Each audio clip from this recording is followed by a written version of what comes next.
we in Congress need to expand the conversation when the topic of infrastructure comes up.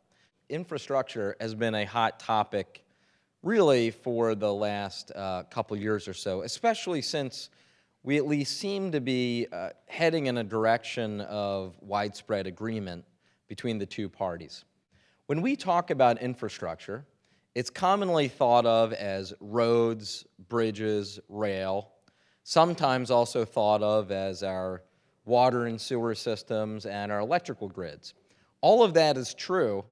However, as we prepare for the 21st century, now that we're about a fifth of the way through it, actually, we have to ensure that infrastructure is broad enough to include IT systems, is broad enough to include all of these technologies that are already making such a difference in cities.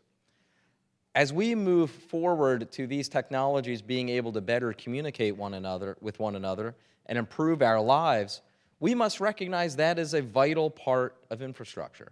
So as we look forward to the next decade and next decades, I am one who will continue to be an advocate in Congress to make sure that we address our true infrastructure needs in the broadest sense possible, to make sure that we don't allow a false choice between roads, bridges, and rail, and making sure that these systems that can make such a difference and solve really massive societal problems that we see everywhere.